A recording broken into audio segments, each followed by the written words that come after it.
अस्सलामुअलैकुम students. Last lecture में हमने गैसेस के बिहेवियर के बारे में गैस लॉज के ज़रिए जाना, जहाँ पर हमने मुख्तलिफ़ एक्सपेरिमेंट्स में देखा कि टेम्परेचर चेंज होने से गैस के मॉलिक्यूल्स पर क्या असर पड़ता है, प्रेशर चेंज होने से गैस के वॉल्यूम के ऊपर क्या असर पड़ता है, और मुख्तलिफ़ डिमॉन्स्ट्रेशन के ज़रिए भी समझा था कि एवोगाड्रोज़ लॉ और बॉयल्स लॉ, चार्ल्स लॉ किस तरीके से हमारे इर्द गिर्द काम करता है। ठीक है, जहां हमने सीखा कि अगर बॉयल्स लॉ की बात की जाए तो बॉयल्स लॉ ने रिलेशन इस्टेब्लिश किया था between volume of the gas और प्रेशर। जबकि हमने टेम्परेचर और नंबर ऑफ मोल्स को कांस्टेंट रखा था, हमें पता चला था कि जो वॉल्यूम होता है किसी भी गैस का वो प्रेशर के इन्वर्सली प्रोपोर्शनल होता है। उसके बाद हमने चार्ल्स लॉ को डिस्कस किया था, जहां हमने रिलेशन बनाया था गैस के वॉल्यूम और उसके एब्सोल्यूट टेम्परेचर के दरमियान में, और प्रेशर और नंबर ऑफ मोल्स को हमने कांस्टेंट रखा था। और ये जाना था कि किसी भी गैस का टेम्परेचर अगर हम बढ़ाते हैं तो गैस का वॉल्यूम भी बढ़ जाता है, और अगर एब्सोल्यूट टेम्परेचर कम करते हैं तो वॉल्यूम कम हो जाता है। इसी तरीके से जो तीसरा लॉ हमने पढ़ा था वो एवोगाड्रोज़ लॉ था। उसमें हमने ये बात समझी कि इक्वल वॉल्यूम जो होता है गैसेस का, उसमें सेम नंबर ऑफ मॉलिक्यूल्स होते हैं अगर टेम्परेचर और प्रेशर बराबर है। यानी कि वॉल्यूम और नंबर ऑफ मोल्स के दरमियान का जो रिलेशन है वो डायरेक्ट रिलेशन है, जिसे हम एवोगाड्रोज़ लॉ कहते हैं। लेकिन उन तमाम लॉज के अंदर हमने ये ज़रूर डिस्कस किया कि गैसेस कैसे बिहेव करती हैं, पर क्या हमने ये बात जानी कि गैसेस ऐसा क्यों बिहेव करती हैं, why gases behave like this. तो उसका जवाब आज की वीडियो में मिलेगा। और आज की वीडियो के अंदर हम लोग डिस्कस करने वाले हैं काइनेटिक थ्योरी ऑफ गैसेस, और काइनेटिक थ्योरी ऑफ गैसेस के ज़रिए हम पोस्टुलेट्स को पढ़ेंगे कि गैसेस इंटरनली कैसे बिहेव करती हैं, ठीक है, माइक्रोस्कोपिकली कैसे बिहेव करती हैं, और फिर गैस लॉज को ज़्यादा बेहतर तरीके से समझने में आसानी होती है। तो चलिए शुरुआत करते हैं पोस्टुलेट्स समझने से। पहला पोस्टुलेट समझते हैं। A gas contains a very large number of particles called molecules. जो गैस होती है उसके अंदर बहुत ज़्यादा नंबर ऑफ पार्टिकल्स होते हैं, ज़र्रात होते हैं, जिन्हें हम कहते हैं molecules. Depending on the gases each molecule consist of an atom और a group of atom. Depend करता है गैसेस के ऊपर, कभी कभार वो एक ग्रुप ऑफ एटम होते हैं और कभी कभार एटम भी हो सकता है, कभी कभार ग्रुप ऑफ एटम्स भी हो सकता है। जैसे मिसाल के तौर पर अगर मैं कंटेनर के अंदर एक गैस को सपोज कर रहा हूँ, तो आप देख सकते हैं कि ये कोई इतना बड़ा कंटेनर नहीं है, लेकिन इसके अंदर जो है वो लार्ज नंबर ऑफ पार्टिकल्स आपको नज़र आ रहे हैं। और ये जो लार्ज नंबर ऑफ पार्टिकल्स हैं दरअसल इन्हें मॉलिक्यूल कहते हैं, एटम नहीं कहते। In case of gases we called them molecules. ठीक है, और डिपेंड करता है दो किस्म के हो सकते हैं भाई। देखो, मॉलिक्यूल ऐसा भी हो सकता है जैसे कि ऑक्सीजन का मॉलिक्यूल है O2, जहाँ पर दोनों ऑक्सीजन के मॉलिक्यूल्स हैं और उन्होंने बॉन्ड बनाया हुआ है। या एग्जाम्पल हो सकती है कार्बन डाइऑक्साइड की, जहाँ पर कार्बन जो है वो दो ऑक्सीजन के मॉलिक्यूल्स के साथ एक ग्रुप बना रहा है। तो कहने का मकसद ये है कि हर गैस का जो सबसे छोटा पार्टिकल होता है जिस पर गैस कंसिस्ट करती है उसे हम कहते हैं मॉलिक्यूल। और वो मॉलिक्यूल एक एटम भी हो सकता है और ग्रुप ऑफ एटम भी हो सकता है। ठीक है जी।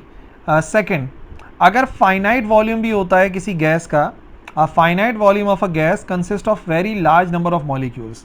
बहुत थोड़ी सी जगह में भी अगर गैस होती है, मान लें कि गुब्बारे के अंदर भी अगर गैस होती है, तो उसमें लार्ज नंबर ऑफ मॉलिक्यूल्स मौजूद होते हैं, मॉलिक्यूल्स की तादाद काफ़ी ज़्यादा होती है। This assumption is justified by experiments, और ये हमने मुख्तलिफ एक्सपेरिमेंट्स के ज़रिए जाना है। और स्टैंडर्ड कंडीशन में 3 एक्सपोनेंट 25 मॉलिक्यूल्स होते हैं पर क्यूबिक मीटर। क्यूबिक मीटर क्या होता है? अगर मैं सपोज कर लूँ कि हमारे पास एक बॉक्स है जिसकी लंबाई भी 1 मीटर है, जिसकी चौड़ाई भी 1 मीटर है, जिसकी ऊंचाई भी 1 मीटर है, तो उसका वॉल्यूम कहलाता है क्यूबिक मीटर। लंबाई भी 1 मीटर, ऊंचाई भी 1 मीटर और चौड़ाई भी 1 मीटर, तो उसका जो वॉल्यूम बन गया वो क्यूबिक मीटर बन गया। तो अगर इतना बड़ा कोई भी ऑब्जेक्ट है, कंटेनर है, तो उसके अंदर 3 एक्सपोनेंट 25 मॉलिक्यूल्स जो है वो मौजूद होते हैं, जो कि वाकई एक लार्ज नंबर ऑफ मॉलिक्यूल है। ठीक है, 1-2 हज़ार नहीं होते, सिर्फ 1 मीटर की बात कर रहे हैं हम। यानी समझ लें अगर आपका जो पानी का टैंक है वो 1 मीटर लंबा, 1 मीटर चौड़ा, 1 मीटर ऊंचा है, तो उसके अंदर अगर पानी भरा हुआ है तो कितना पानी भरा जाएगा? जाहिर सी बात है कम पानी आएगा। लेकिन जो नंबर ऑफ मॉलिक्यूल्स होते हैं गैस के वो काफ़ी ज़्यादा होंगे, 3 एक्सपोनेंट 25 के करीब। The size of the molecule is much smaller than separation between molecules. जो साइज होता है इन मॉलिक्यूल्स का वो बहुत छोटा होता है as compared to the separation between molecules, यानी मॉलिक्यूल्स के दरमियान का जो गैप होता है वो बहुत ज़्यादा होता है और उनका साइज़ बहुत छोटा होता है। आमतौर पे जो साइज़ है वो 3 एक्सपोनेंट माइनस 10 मीटर होता है। ठीक है, समझ लो कि अगर 1 मीटर लंबा कोई एक जगह है तो वहाँ पर मॉलिक्यूल्स की जो तादाद, अगर लाइन से हम मॉलिक्यूल्स लगा दें तो तकरीबन 3 अरब के करीब जो है वो मॉलिक्यूल्स वहाँ पर आ सकते हैं, अप्रॉक्सीमेटली बता रहा हूँ। तो अगर आप देखोगे गैसेस के मॉलिक्यूल्स को माइक्रोस्कोपिकली तो आप देखेंगे कि उनके दरमियान में आपको काफ़ी ज़्यादा गैप नज़र आएगा as compared to the distance. फिलहाल आपको नज़र आ सकता है कि 2 मॉलिक्यूल के दरमियान में इतनी जगह है कि 3 और मॉलिक्यूल्स आ सकते हैं, और ये सिर्फ आपको समझाने के लिए फिगर को इतना बड़ा करके बनाया गया, वरना जो मॉलिक्यूल्स का साइज़ होता है वो इनसे भी बहुत छोटा होता है। तो याद रखना है, जो गैस के मॉलिक्यूल्स हैं उनका साइज़ बहुत छोटा होता है as compared to the distance between them. Number 4, तमाम मॉलिक्यूल्स मूव करते हैं ऑल डायरेक्शन में विद वेरियस स्पीड्स। कुछ भी स्पीड्स हो सकती हैं, वेरियस स्पीड्स हो सकती हैं, और वो हर डायरेक्शन में मूव करते हैं मॉलिक्यूल्स। कोलाइड इलास्टिकली, आपस में टकराते भी हैं, और वो जो कोलिजन होता है वो इलास्टिक कोलिजन होता है विद वन अनदर, एक दूसरे के साथ भी, and with the walls of the container. तो जो भी मॉलिक्यूल्स आपस में टकराते हैं या कंटेनर की दीवार से टकराते हैं तो उनके दरमियान का जो कोलिजन होता है वो इलास्टिक कोलिजन होता है। ठीक है, तो पहले बात को समझना है कि जो भी गैस के मॉलिक्यूल्स हैं, अगर एक कंटेनर है उसमें गैस के मॉलिक्यूल्स को फिल कर देता हूँ तो गैस के मॉलिक्यूल्स रैंडम डायरेक्शन में मूव कर रहे हैं वेरियस स्पीड्स के साथ, आपस में टकरा भी रहे हैं, और वो जो आपस में भी टकरा रहे हैं और कंटेनर की दीवार से भी टकरा कर वापस आते हैं। ये दोनों टाइप का जो कोलिजन होता है वो इलास्टिक होता है। अगर आपको याद नहीं है तो मैं याद दिलाऊं, इलास्टिक कोलिजन इस किस्म का है जैसे कि एक बॉल एक दीवार से टकरा रही है तो इलास्टिकली वापस आ रही है, फिर इलास्टिकली वापस आ रही है। तो ऊपर वाली जो तस्वीर है वो आपको बता देगी कि जब मॉलिक्यूल्स कंटेनर की दीवारों से टकराते हैं तो कैसे टकराते हैं, और नीचे वाली फिगर में आप देख सकते हैं कि 2 बॉल्स आपस में कोलाइड कर रही हैं इलास्टिकली। तो बिल्कुल इसी तरीके से जो मॉलिक्यूल्स हैं वो आपस में इलास्टिक कोलिजन करते हैं, यानी टकराने से पहले और टकराने के बाद उनका मोमेंटम तो सेम रहता ही है, साथ साथ काइनेटिक एनर्जी भी सेम रहती है। ठीक है, तो मॉलिक्यूल मूव करते हैं तमाम डायरेक्शन में, टकराते भी हैं तो इलास्टिकली टकराते हैं, चाहे आपस में टकराएं या वॉल्स ऑफ दी कंटेनर से टकराएं। जो मॉलिक्यूल्स होते हैं वो एक दूसरे पे कोई फोर्स अप्लाई नहीं करते। The molecules exert no force on one another except during collision, यानी कि मॉलिक्यूल्स एक दूसरे पे कोई फोर्स अप्लाई नहीं करते, लेकिन कब फोर्स अप्लाई करते हैं, जब एक दूसरे से टकराते हैं। In the absence of external forces, और जब कोई फोर्स नहीं होती, यानी कि कोई भी मॉलिक्यूल दूसरे मॉलिक्यूल से नहीं टकराता, तो याद रखिए they move freely in straight line.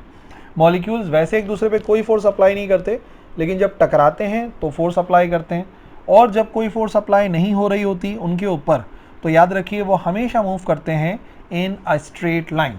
जैसे इस फिगर के अंदर अगर आप ऑब्जर्व करेंगे तो ये जो एक मॉलिक्यूल मैंने दिखाया है क्यू से जिसको रिप्रेजेंट किया है, आप देखो क्यू के ये किसी से टकरा नहीं रहा है, तो आप इसके मोशन को अगर ऑब्जर्व करोगे तो ये आपको बिल्कुल एक स्ट्रेट लाइन में नज़र आएगा, और स्ट्रेट लाइन में इसका मूव करना जाहिर कर रहा है कि इसके ऊपर कोई भी एक्सटर्नल फोर्स अप्लाई नहीं हो रही, तो इस वजह से वो कम्प्लीटली ट्रैवल कर रहा है एक स्ट्रेट लाइन में। और लास्ट पोस्टुलेट जो है हमारे पास वो ये है कि जो लॉज ऑफ मैकेनिक्स हैं, सारे के सारे लॉज ऑफ मैकेनिक्स हैं, वो हम अज्यूम करते हैं कि वो एप्लीकेबल हैं on the motion of molecules. जितने भी लॉज हैं, स्पेशली जो न्यूटोनियन मैकेनिक्स है, यानी कि न्यूटन के लॉज ऑफ मोशन है, वो उसको हम अज्यूम करते हैं कि वो मोशन ऑफ मॉलिक्यूल्स पर अप्लाई होते हैं।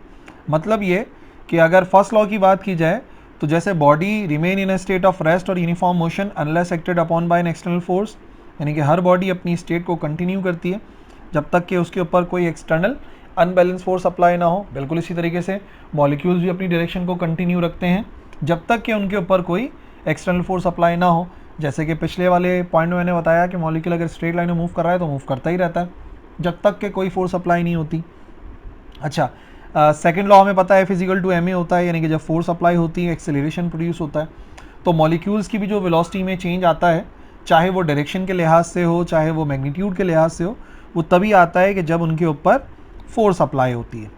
और जिस तरीके से न्यूटन्स थर्ड लॉ काम करता है, to every action there is equal but opposite reaction, बिल्कुल इसी तरीके से मॉलिक्यूल्स भी दीवार से टकराते हैं, एक्शन होता है और फिर रिएक्शन के नतीजे में वो वापस आ जाते हैं, जो कि हमने कोलिजन के अंदर आपको समझाया। ठीक है, तो ये वो 6 पॉस्टुलेट्स हैं जो आपने समझने हैं। जल्दी से एक समरी देख लेते हैं, सबको रिवाइज करते हैं। नंबर 1, तमाम गैसेस कंसिस्ट करती हैं लार्ज नंबर ऑफ पार्टिकल्स को, और जो पार्टिकल है उनको मॉलिक्यूल कहते हैं। और गैसेस पे डिपेंड करता है, वो एक एटम भी हो सकता है और एक से ज़्यादा एटम्स भी हो सकते हैं। अगर फाइनाइट वॉल्यूम भी होता है गैस का, यानी कि महदूद गैस होती है कहीं पर, जैसे बलून के अंदर है, तब भी उसमें लार्ज नंबर ऑफ मॉलिक्यूल्स होते हैं और हम एक्सपेरिमेंट्स के ज़रिए इसको जस्टिफाई कर सकते हैं। और स्टैंडर्ड कंडीशन के ऊपर जो मॉलिक्यूल्स होते हैं 1 क्यूबिक मीटर में, यानी कि एक ऐसा कंटेनर जो 1 मीटर लंबा, 1 मीटर ऊंचा, 1 मीटर चौड़ा है, तो उसके अंदर 3 एक्सपोनेंट 25 मॉलिक्यूल्स आ जाते हैं।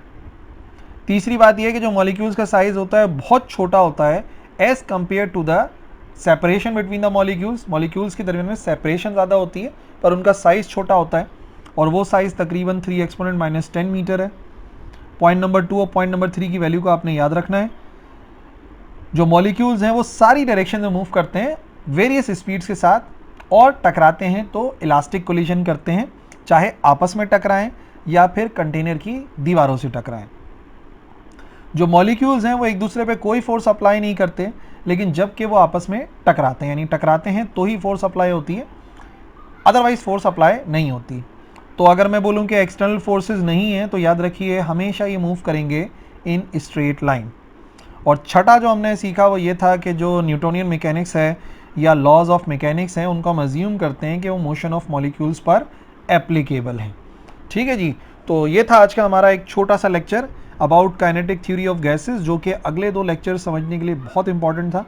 तो आप इन पॉस्टुलेट्स को अच्छे तरीके से समझ लीजिए, याद कर लीजिए, और अगर कुछ मज़ीद सवाल करना चाहते हैं तो आप कमेंट सेक्शन में लिख सकते हैं। Thank you for watching. अल्लाह हाफ़िज़।